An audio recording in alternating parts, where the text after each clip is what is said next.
Welcome back, everyone. I'm Winter, and I'm here to bring you the important information that you need to know if you're going to complain relevantly in YouTube comments. I'm talking about the balance update of August 6th, 2020, also known as the Silver League Extravaganza. But wait, if the thumbnail didn't tell you what's getting buffed, well, I will now. The recent celebration of DreamHack Master Summer and the imminent finale of GSL Season 2, we like to take your time to update. We haven't seen them any changes in TVT and ZVZ, so we're going to focus on the other matchups that people care about watching. Okay, they didn't say that. I'm paraphrasing. With TVZ, we thought, though we had some concerns regarding the matchup going in the current patch, the changes to Zerg seem to have been offset by changes in the map pool. Currently, we feel TVZ is very diverse and dynamic, with possibly the highest number of strategies being employed from both sides in the matchup ever. Specifically, we like to call out the rise in popularity of mech, transitions from battlecruisers into bio, and general lurker play. You see, I'm an advocate of that. Overall, we're excited to see how this matchup develops. TVP in a different font. What does it mean? I don't actually know. Somebody forgot to change the font. A lot of trends we've noticed and much of the feedback we've received on this matchup focuses on the early game. Early tank pushes have become less powerful and less common due to battery overcharge. True. Widowmine drops with a fast armory is a new opening that has popped up with mixed success. Earlier in the patch cycle, Hellion-based openers saw both a rise in popularity and success, which we believe is due to a combination of how commonly Protoss players rely on certain variations of blink openers and recent changes to the map pool. Though there's some contention on this topic, our current belief is that given an even early game, the rest of the game also feels even, and there's a lot both races can do to impact the outcome of the match. Overall, this is another matchup that we think mostly needs some time to breathe and develop. And now PvP. I'm just here to audiobook style for now. I'll try to leave the narrator's notes at the end. With the introduction of battery overcharge, Protoss versus Protoss has seen an extreme shakeup since the last patch. It seems to be developing week by week. And no player we reached out to believes that they fully understand it yet. This is the most honest thing I've ever heard. Thus changing it none from how it was before. However, we'd like to discuss what we've been seeing in the matchup recently, phase by phase. Not a single player understands the matchup. You see, I wasn't joking. It wasn't a meme, it was actually true. In the early game, we've seen the introduction of brand new openings, such as One Gate, Fast, Expand, and Nexus First. Technically true, it's a little rare. While some players find these new openings interesting and exciting to play with, others dislike that the increase of potential viable builds could increase the impact of build order advantages. As for Proxy Robo, while we've seen a decrease in this usage of this strategy, there's no clear consensus for exactly how much battery overcharge helps on defense. While it certainly helps to some degree, the most common feedback we hear is that it's not a really make or break ability for this purpose. Because our original intention was not necessarily to completely stamp out this build entirely, and feedback is still developing on this issue, we're going to keep an eye out for it in the future. We've been moving on to mid-game, we've been seeing a lot more blink builds, which we attribute to the defensiveness that battery overcharge can provide on 2 and 3 bases. In addition, battery overcharge seems to have been very successful in discouraging the 3-base Archon, Immortal, Zealot all-ins that we have typically seen ending games in the past. This brings us to the late game, which uncharted territory for PvP. Because of how mid-games now typically play out, 4-base plus PvP seems to be much more common lately, Nebastrea, or has nice, but two very different things. Stalker, Disruptor, Carriers, Tempest, Blink DTs, all making regular appearances. As a result, we've been regularly seeing some of the most epic has nice Nebastrea. Epic PvPs ever played, and it feels like this matchup has been blown wide open. You know what? Okay, sure, I'll give you that. It's different. Is it good? Maybe. Could it have been worse than before? Probably not. Who knows? Anyway, ZVP. With a few exceptions, the feedback we've received on the changes made to the Zerg versus Protoss matchup in the last patch indicate that they've been helpful. That is, the change to Queen range has been noticeable. I have to pay respects to Brenda's knitting needles. The energy cost change to Revelation allows it to be an effective creep clearing tool, and the increased range for feedback has been significant in late game interactions. In addition, battery overcharge has shown to be a powerful defensive tool, especially when it was first released, and Zergs were not yet used to not being able to roach Klingon in every game. I'm used to its potency. On the flip side, Revelation's lower duration, while not a game breaker, does impact its use in late game. We've also received mixed feedback from a higher range from players as to the impact of Baneling damage changes in the last patch. While many have told us these changes have gone mostly unnoticed, some players note they've seen an uptick in Stalker/Robobait compositions, partially due to this change, especially from Korean Protoss. Just going back, the Baneling is more focused on dealing extra damage versus light as opposed to general damage. It has a bigger bonus versus light, so the same against like Zealots and Zerglings and Marines, but less against everything else. So like Archons and Marauders and tanks and stuff like that. So you can't just build... It takes more Banelings to just roll everything. Not that many more. More, though. On the flip side, Revelation's lower... Nope. Already read that. Ultimately, though, the last patch has not produced the lasting impact the Slim Shady build has something. You don't like 50 shades with glaives? Let us take this time. I will interrupt our regularly scheduled reading for anyways, ZVP. Moving on. Ultimately, though, the last patch has not produced the lasting impact to ZVP win rates that we had hoped, and most of the feedback we currently receive about this matchup from pro-level Protoss, or Pro-Toss, if you would, players remain similar to what we received before, to a slightly lesser degree. For reference, majority of this feedback relates to the following: the efficiency of the Baneling, both as a combat unit and in a harassment role, and the inability of clearing creep without necessitating the presence of the entire Protoss army. Based on all this feedback, we are led to believe that we were heading in the right direction with our changes. Perhaps we have not gone far enough. In addition, we'd like to address the community's current stance on ZVP late game. Our perspective is that the community at large believes that Zerg versus Protoss is heavily Zerg favored in the late game. Notice their usage of the community. On this topic, what we hear from many top pros is that the late game unit interactions between the two races are not inherently lopsided, especially after the changes to feedback. In fact, there are players from both sides who believe it is Protoss favored. Anonymous sources, I see.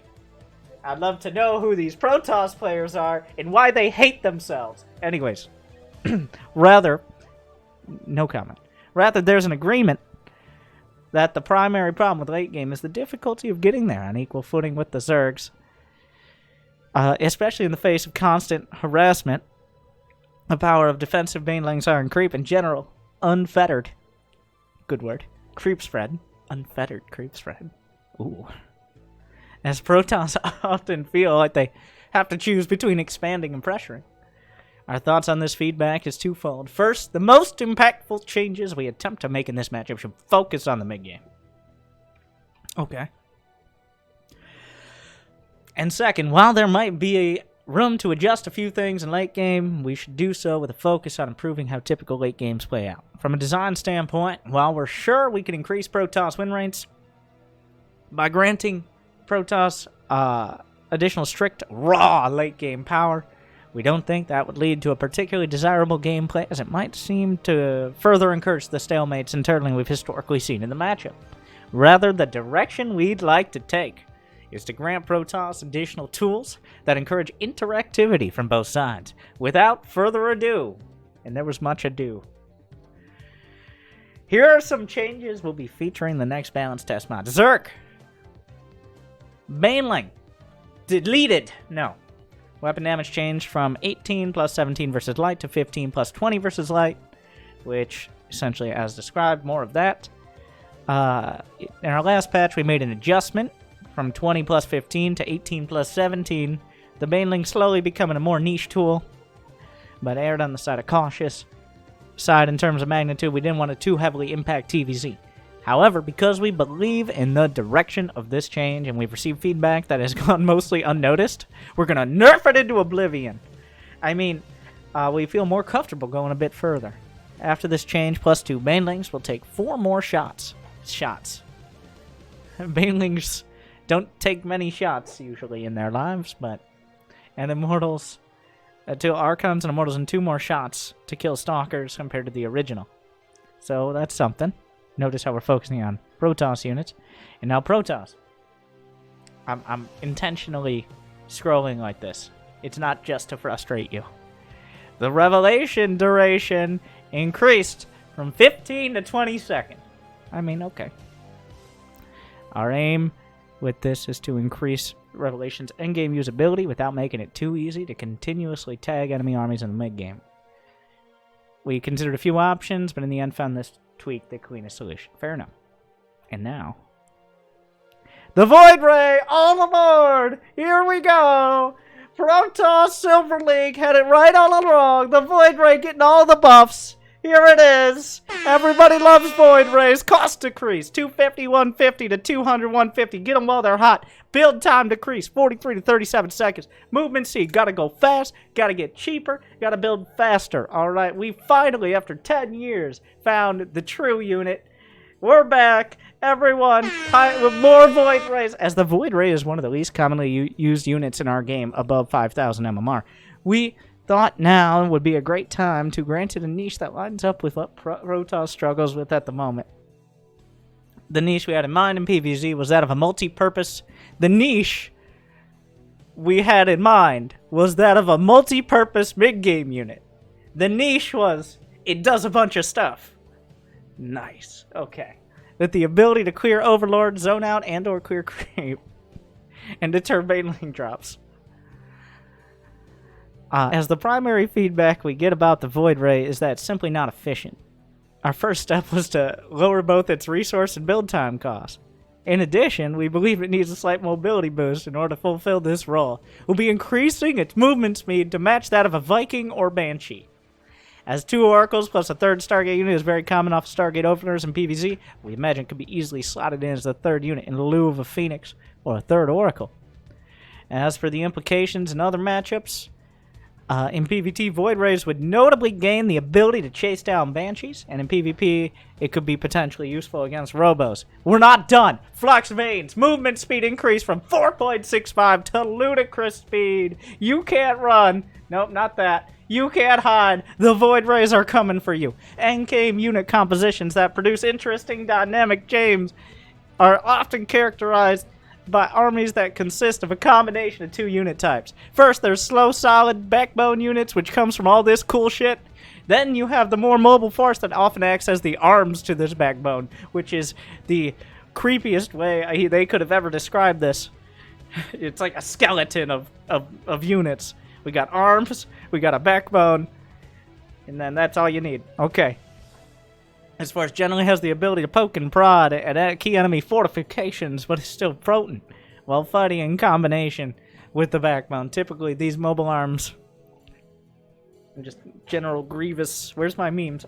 That'll be my next meme. Okay, don't worry. Jimmy, write it down.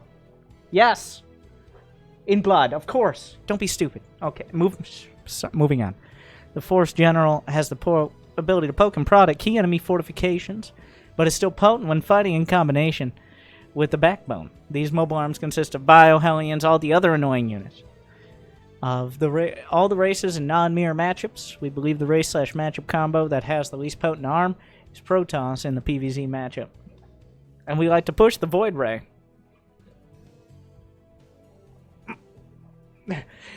What is the niche? Everywhere else. We like to push the Void Ray in the direction we believe is close to fulfilling this role. The speed increase we propose here aims to do this, and we see it somewhat separate from the changes proposed in the previous section, which have a different goal. For a reference point, the newly granted speed will be just under that of a Hyperflight Rotors. Lester, you got those Hyperflight Rotors all loaded up? I told you to stop asking me about that. Of course we're not. Do you think we have the Vespene gas and the budget for We do? Oh, we were going bio then. Alright. Anyways, what was it? Now here, carriers! Carrier buff? Interceptors belonging to a carrier that has been neural parasited will no longer draw aggression from the units belonging to the carrier's original owner. So the just following orders excuse for the interceptors is now effective. Before, your own units would see that change of heart and murder everything associated with the carrier. But now the carriers will survive. The interceptors at least will survive, assuming the carrier does. And now this. Have we finally put the Tempest ability back? Okay. A new upgrade was discovered on the Protoss Fleet Beacon. Tectonic Destabilizers. For another Protoss upgrade that is needlessly complicated, instead of just naming it something that makes sense. Because the Disintegrate ability that was originally in the Legacy of the Void beta was called, well, it was called Disintegrate. And you could cast it on a unit or a building, and it did damage over time. Now, we can't call it that. So, this is just a passive effect. Improves the Tempest Resonance Coil, which is the attack, to deal more damage versus structures. Which is the super late game, the Spore Crawler Forest. Honestly, okay. Like, instead of a base, no more, we don't want Proxy Tempest. Proxy Void Rays, we're open to it. Alright, Proxy Tempest though, you're going too, it's gone too far. So, summary is, Void Rays, oh, everything must go. We've been banking up these Void Rays for 10 years, they've been sitting in the Stargate. Every once in a while, a Silver League will come by and buy in bulk. But they're not repeat customers because they got too stressed out to hit the play button 3 years ago. We need professional gamers with a reliable income and enough games played building these Void Rays. We gotta move this inventory. We gotta get it out of the Stargate, finally. It's just been Florencio, okay? Florencio has been cornering the Void Ray market, but we're opening it up to, players who deem themselves to be macro players so they can try to use it. Okay, I get, besides the conclusion, there's a balanced test mod. This isn't yet live, but it probably will be soon. We'll see if there are any adjustments. My thoughts. I don't feel that qualified, because honestly, this Void Ray change kind of came out of nowhere. Like, I don't know, there was a discussion at some point. I don't know if there was I don't know how many pros even brought it up, but like, you know what really hasn't seen much love lately? The Void Ray. Which, honestly, these changes will definitely go from, well, back to Stargates, everyone. I think we will see Stargates. I don't know how this compares with the build time of a Phoenix or an Oracle, but 6 seconds is nothing to sneeze at. And the movement speed is one of the big issues as well. Apparently, this is the same movement speed as a Speed Overlord. So one of the possible weaknesses before was that Speed Overlords could just not die to the Void Ray, but now they do. I assume it still doesn't get the, it still gets the speed slow from prismatic alignment. But now that I think about it, one, the Baneling change. I think they're underestimating how much that's going to hurt TVZ. And I don't have the stats to back this up. It feels like TVZ is going a Terran direction. Speak to anyone but a Terran about that. It really does feel like mid to late game TVZ. And we've seen this before in StarCraft too. It's just kind of been... It's been trending towards the Terran. Now, Lurkers... I feel Lurkers are underused. Only Rainer's really using them. So maybe there's options there, and they're kind of pushing Zergs into other unit compositions. But the Baneling nerf is actually for ZVP, which feels... It's a bit wide for that. We will see, though. And Protoss needs something. Honestly, the more I think about it, you know what? Let's jam the Void Ray in some places it hasn't been for a long, long time. Let's see what happens. Will this solve... Like, the big issue for Protoss is getting to the mid-game without having to take a bunch of precautions.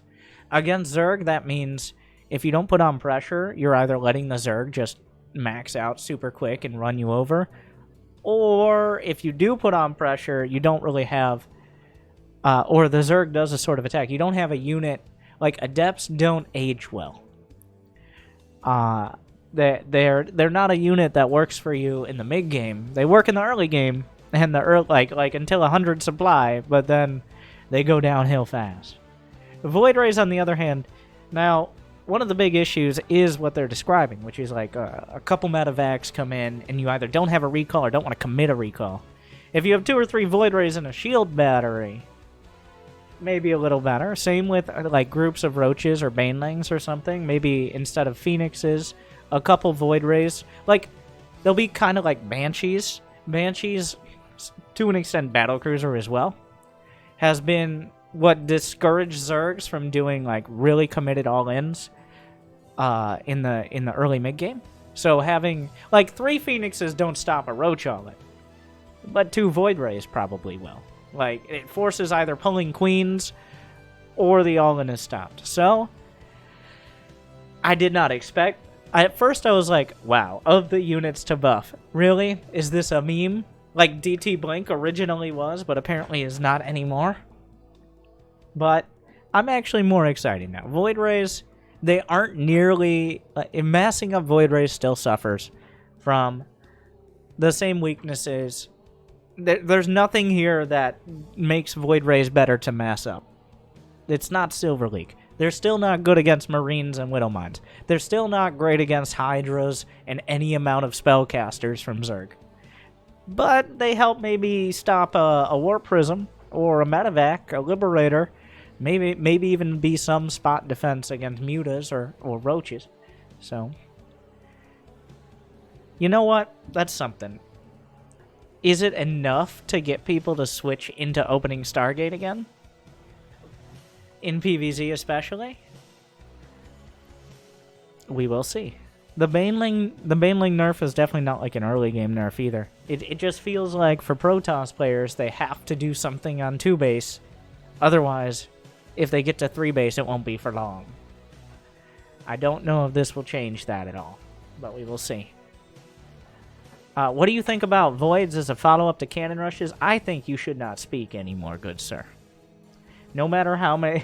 Even though, as a wise man once said...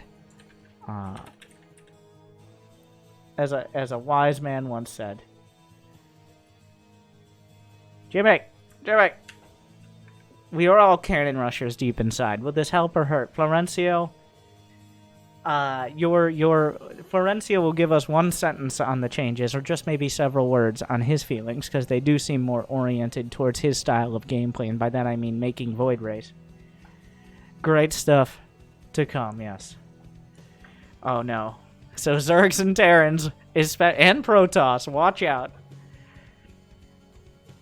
We'll see. Like, this is a bold direction, and it doesn't invalidate any current builds, which is interesting, and that's not what you want to do. Like, it doesn't invalidate anything. It adds potentially more options. Not for Zerg. Screw Zerg, right? But for Protoss, there are more pathways now.